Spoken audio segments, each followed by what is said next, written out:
For the 180-degree flare, you want to fold your fabric in two this way, then flip it to form a right angle triangle or a crossband. Some people call it scarf method. For your 360, you fold your fabric in two, but this time instead of a right angle triangle, you want to form a square. Means that whatever you have as your length should be your breadth, so you don't end up wasting your fabric. First, let's look at our 180-degree flare. Remember, you fold as a right angled triangle. The waist measurement is 24 inches divided by 4 gives us 6 inches.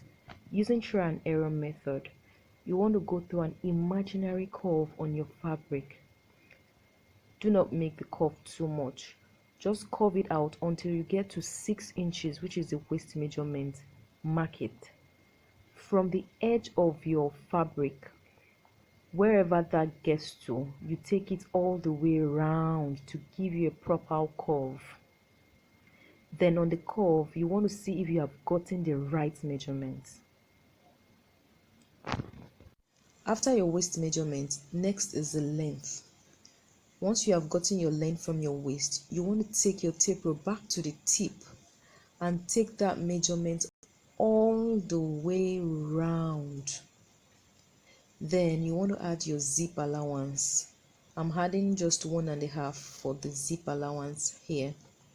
Then your allowances, which is 1/2 inch on both sides, 1/2 inch up, 1/2 inch down.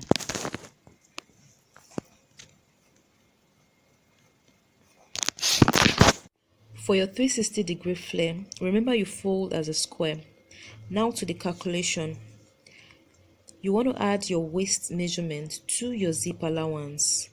We are using waist 24 inches plus zip allowance 1.5 inch on both sides, which makes it 3 inches. Now you want to divide your final answer by 4 because you are folding your fabric in 4 places. We want to divide 27 by 4 using the tape rule, which gives us 6 3/4. Remember the trial and error method we used for 180-degree. We'll go through an imaginary curve again to 6 3/4. Mark it out. Then take a proper curve from the tip of your fabric.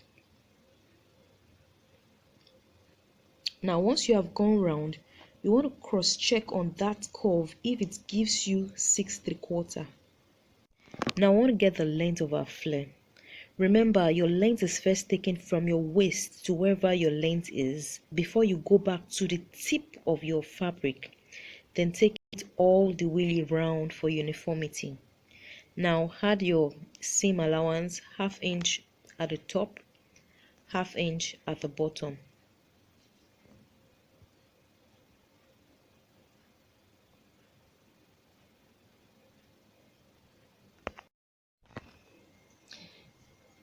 Then you fold out your zip allowance 1.5 inch notch.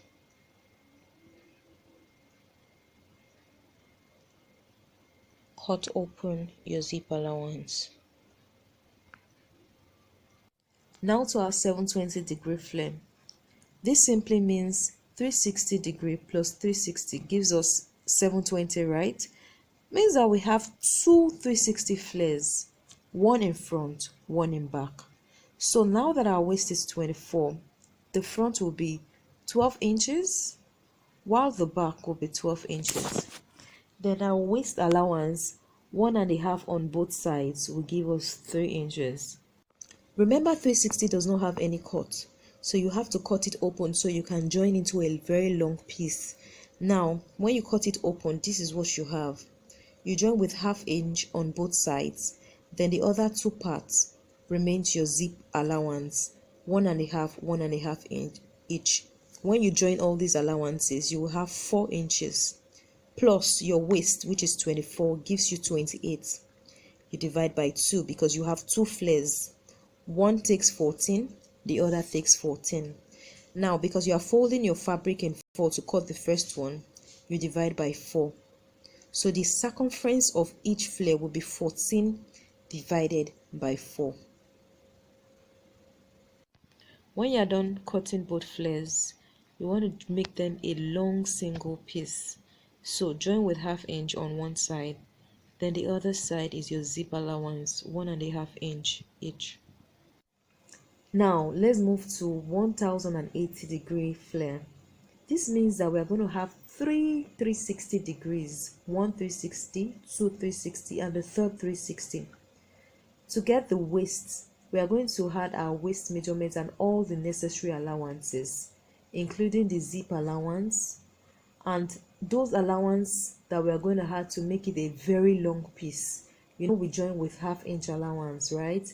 So 1/2 inch on one side to join, 1/2 inch on the other side to join, 1/2 inch again. Then you have your zip allowance on one side, have your zip allowance again on the other side, then 1/2 inch to join to the first one.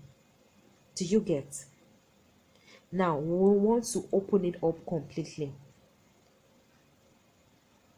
So here we have 1/2 inch, 1/2 inch, zip allowance, and 1/2 inch. Calculate all your 1/2 inches. Add up all the 1/2 inch to get 2 inches.